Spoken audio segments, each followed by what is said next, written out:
The moment I had been dreading finally arrived. My husband, who has tormented me endlessly, and his ever-judgmental mother have moved in. I can't even count the number of tears I've shed and the times I've been hurt. Despite it all, I've held on, trying my best to fulfill my role as a wife and homemaker. But my husband never seemed to care about my struggles. He even decided to move his mother into our home without consulting me. "Is your mom all moved in?" I asked. "Of course she is," he replied. "Well, here's the thing. She's settled in, and in fact, I just finished moving back to my parents' home." "Wait, what? Your parents' place?" His voice over the phone was tinged with panic. I could tell he hadn't seen this coming. "But don't think it ends here. I owe you for all the pain you've caused me.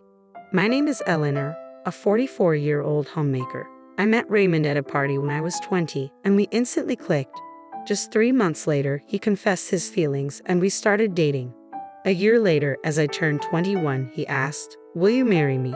A year after our marriage, I became pregnant, and our first son was born. I thought I would have the fairy tale life I had dreamed of during my school days, but life wasn't that simple. 'Hey, is dinner ready yet? Did you make the bed?' That's what Raymond always says when he comes home from work. I sometimes wonder if he thinks of me just as a maid. 'I'm sorry, I got a bit tied up. I'll get everything ready now,' I said, trying to keep my voice steady. Seriously, don't you think about how tired I am after work? I deal with so much stress to provide for our family. And remember, I'm a manager. Raymond would always start ranting about his job whenever things didn't go his way, making snide remarks. He wasn't like this when we first got married. People often ask if I'm okay with how he behaves. Of course, I'm not. It's unbearable. But honestly, I do appreciate that he brings in the money. Thanks to Raymond's good salary, we've never had financial troubles. But imagine if I challenged him and he retorted, 'You're defying me.' Fine, I'll stop contributing to the house then. I wouldn't know what to do. So even if he says a bit much sometimes, I try to tolerate it, though I wish I could say it was always easy. But with the way Raymond's been acting lately, even that tolerance is strained. Like the other day, he ranted, 'Why aren't the clothes dry? You didn't even use the dryer, did you? I told you before I like my clothes feeling cozy. They need to be fluffy from the dryer.' I had a lot on my plate with shopping and chores, so I didn't get to the dryer. That's not the point. I work hard every day, but what about you? Aren't you a homemaker? Shouldn't you have time for at least this?" Raymond never does household chores. He believes that's the wife's job. Just because I'm a homemaker doesn't mean I always have free time. I wish he'd help out a little. It was the same story when our child was born. Always some excuse about being busy or tired from work. So I've done all the household and childcare duties by myself. But there's another source of stress. My mother-in-law. "Eleanor, did you clean this properly? And what are you planning for dinner tonight? Surely not some takeaway." Whenever my mother-in-law visits, she's always like this. She constantly looks for my mistakes and never hesitates to criticize. Both mother and son act similarly. Like they say, the apple doesn't fall far from the tree. And today she started again. "Eleanor, how many times have I told you to clean the house every day to make it comfortable for my son? Why don't you? Are you ignoring my advice on purpose? This is why I was against my son marrying someone like you. You can't even manage the house properly. Just looking at you infuriates me." Constant criticism from Raymond and my mother-in-law. I endure it all with a smile. But there's one thing I just can't overlook: my mother-in-law's gambling habit. Whenever she has the chance, she's playing poker, slot machines, roulette, or craps. She just loves to gamble and spends all her money in the blink of an eye. Worse still, she laughs about it, and Raymond just laughs along with her. Hold on a second. Whose money do you think you're using? The money my mother-in-law spends on gambling comes from our household savings. I've brought this up to Raymond multiple times, but he just brushes it off. "Hey, could you tell Mom? I mean, I could tell her, but if I do, I think she'd be really shocked. Plus, I'm so busy with work." I don't think I can discuss it calmly. He always comes up with these excuses and never asks. So I decide to convey Raymond's message to my mother-in-law for him. "Why can't a mother use the money her son earns?" "He told me I can use as much as I want," she retorted, thinking that Raymond would back me up. I say Raymond feels the same way. "Could you please stop using our household savings without asking?" "Right, honey." But Raymond interjects, "What are you talking about? The household savings are for all three of us, excluding only Mom." Is she wrong? Sorry, Mom. Don't listen to her. She's lying.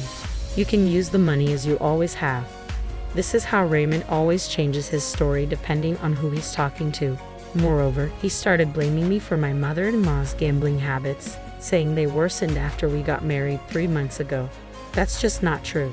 Even before our marriage, my mother-in-law was gambling frequently. Whenever I went shopping, I'd see her coming out of the local poker club. But when I bring this up to Raymond, he accuses me of lying and then ignores the issue. He'll never see his mother's true colors. These remarks keep coming, and I'm getting fed up. Oh, look at the time. I should get going. Wait, Mom, you didn't forget about our plan, right? How are the preparations? Yes, they're well underway. What plan? What are these two up to? I'm taken aback by Raymond's sudden question and try to figure out their scheme. With that, my mother-in-law, humming a tune, leaves in high spirits. At last, she's gone. I think to myself. I look over, and Raymond is grinning from ear to ear, waving until his mother's out of sight. A week later, I finally understood the meaning behind Raymond's words about preparations. Have a good day, I say, but there's only a slam as usual. Raymond leaves for work without responding to my farewell. While most couples would greet each other with smiles, that warmth is long gone between us. I gaze out the window and see a neighboring family looking so happy as they walk by. I remember the days when my son and I used to go for walks just like that. Lost in my thoughts in the morning, the doorbell rings. Yes, who is it? Oh, it's you, mother-in-law. Wait, where's Raymond? I wasn't expecting her to show up today, especially not this early in the morning. Oh, something came up at his work, so he had to go in unexpectedly. I see. Why on earth is she here? She's not expecting to have breakfast with me, is she? No way she would think of doing that, or would she? A flurry of thoughts about my mother-in-law raced through my mind. Then she says, "Why are you standing there looking so blank? Get things ready." Ready for what? I haven't eaten anything since this morning. I'm hungry, so make me breakfast. And make sure this doesn't happen again. What does she mean by "from now on"?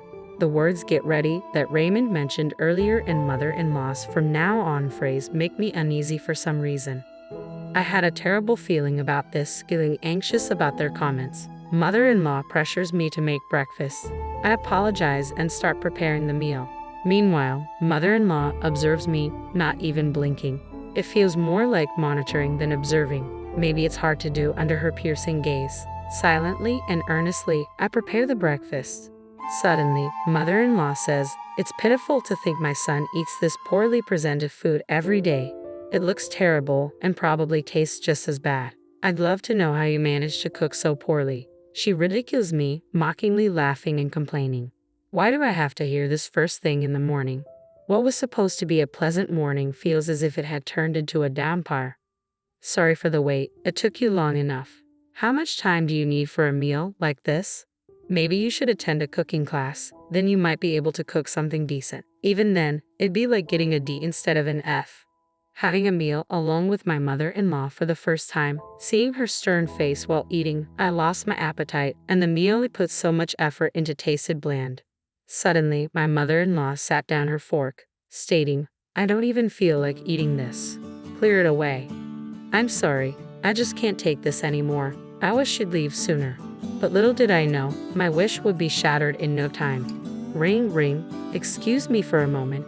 Hey, Mom's there, right? Let me talk to her, Raymond requested, handing the phone to my mother-in-law. After Raymond's request, she exclaimed, "You told me we'd discuss that matter, making me come over so early. Now you say you're at work. What's going on?" "Sorry, something came up. I'll be back before noon. Just relax till then." Hurry up. Being with her is just stressful. She ended the call with Raymond and returned the phone to me with a slight throw. Trying to ask what Raymond had said, she just glared and told me he'd be back before noon. 3 hours later, Raymond returned home and immediately asked her, "Sorry, Mom, so are you ready?" "Yes, just need to pack my things." Before I could process it, Raymond dropped a bombshell. "From now on, Mom will live here too." What? It was a shock. I always thought it would be just the two of us living here, but now my mother-in-law will be moving in. The mere thought of my mother-in-law coming here terrifies me. Living a life constantly getting snide remarks from Raymond and my mother-in-law every day, I just can't bear the thought of it. "Mom, I'll help you move on my next day off." "That would be helpful, but don't bring her along. We don't need someone useless." "Don't worry, it'll just be me." The shocking twist left my mind blank, unable to process anything. That evening, Raymond and his mom went out for dinner alone. I pondered our future. How would I coexist with the two of them? Was I just supposed to endure everything, or was there another way? The same thoughts kept replaying, but no answers came. Lost in my despair, tears spilled when suddenly, ring ring, a phone call.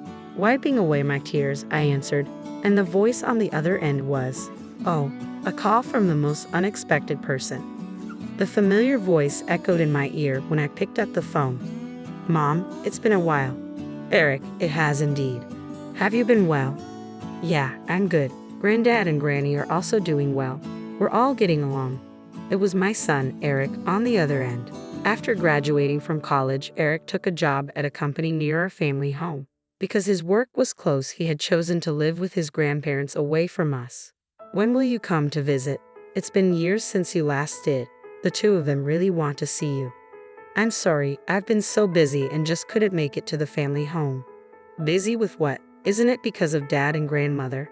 He hit the nail on the head. The reason I couldn't visit was indeed because of those two.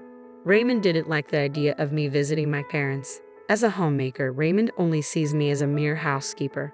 He has this ridiculous notion that I should always be taking care of the home, and his mother shared the same view.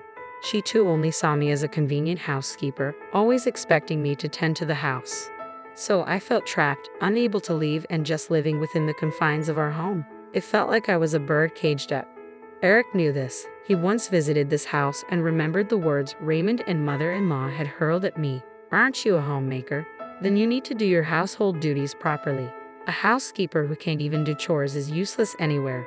Be grateful you're even needed here by us. It was then that Eric first realized the treatment I was getting from the two of them. I thought as much. I'm sorry for making you worry. Listen, Mom, I have an idea. Then Eric suggested something unexpected. It was something I hadn't ever considered. Really? Are you serious? Of course. It's to help you, Mom. While it might seem obvious, Eric's words became the lifeline I needed for my hellish life. From the next day, while Raymond was at work, I started implementing what Eric had told me to do, being cautious not to let Raymond notice and always vigilant for the often unexpectedly appearing mother-in-law. There were a few close calls. Hey, have you been up to something lately? Why do you ask? Mom mentioned it. She said you've been acting differently. You're not cheating on me, are you? Last time, Raymond's ridiculous misunderstanding saved me, but I can't underestimate my mother-in-law. She's sharp. I need to be more careful and not let my guard down around her. Still, it's clear that Raymond doesn't really care about me. Well, that's fine. It actually makes things easier for me. In fact, it's a relief. I can't wait to see how they'll react to what comes next. Ring ring. Mom, how far along are you with the preparations? I've got everything ready and I've made a lot of progress. Now we just wait for the day. Speaking of which, do you know when Grandmother is moving in? She's moving in the day after tomorrow. I overheard them talking about it when they were in a good mood. I have to make sure they pay for everything they've done to me. The climax is approaching. The morning my mother-in-law is set to arrive. Don't slack off just because I'm not around. Also, help Mom with the luggage when she gets here and keep the house clean. Mom said she will forgive even a speck of dust. I understand. After seeing Raymond off, I start the final preparations. Then the doorbell rings. Good morning, Mom. Eric, I'm sorry, but can you help me? Of course, let's get this done quickly before Grandmother arrives. With Eric's help, we finalize everything, and 30 minutes later, we're ready. All right, let's go. I hop into Eric's car, and we head to a certain place. Ring, ring. Hello, the moment has arrived. Raymond and mother-in-law have tormented me endlessly. I don't even know how many tears I've shed or how much pain I've endured. Yet I've persisted, trying my best as a homemaker. But Raymond never seemed to care about my struggles, and he decided to move in with his mother without discussing it with me. Is Mom all settled in? Of course she is. But guess what? Yes, she's all settled. And I've just finished moving back to my parents' home. What? Back to your parents? Raymond's panic was evident even over the phone. But that's not the end of it. He's got a lot coming his way. I delivered the final blow to Raymond today, the day we get divorced. The divorce papers already filled out with your name are on the table when you get home. All you need to do is sign and take them to the courthouse, just to make sure there's no delay. I've arranged for a lawyer to accompany you. The lawyer will also discuss the division of our assets. Raymond, taken aback, blurted out, "Wait, what are you talking about?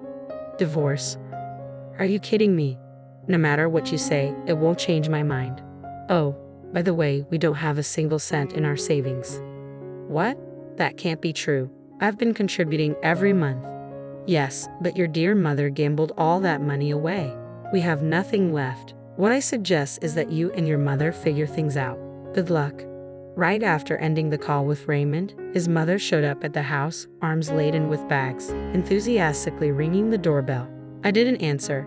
Infuriated, she yelled, "Hey, open up.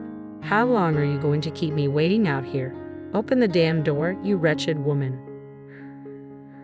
Screaming and swearing at the front door attracted the attention of a passerby. They suspected her of causing trouble and called the police. In just a few minutes, officers arrived and took her away. About 30 minutes later, a distraught Raymond, unable to focus on his work after hearing the news, rushed home, but I was nowhere to be seen. The only thing waiting for him was the divorce papers on the table. The sight left him completely speechless, and he just sat down, devastated. 2 hours later, the lawyer arrived and accompanied a despondent Raymond to the courthouse to submit the divorce papers. At last, our divorce was finalized. The next day, after being released from police custody, Raymond's mother came home only to find her son deeply affected by the shock of the divorce. Although Raymond had planned to live with her, the trauma of the divorce made him take a leave from work, and a month later, he resigned. With no income, he had to sell the new house they had just built. They managed to get by with the money from the sale, but his gambling-addicted mother depleted it all. Rumor has it they now live like homeless people in a nearby park. After the divorce, I began to live peacefully at my parents' house. The money from the sale of the house came to me as well. With that money, I commented, "This place is lovely." Yeah, it's a popular resort hotel these days. I was on vacation with my family, finally free from the nightmare. I could live my life on my own terms. That joy is unparalleled.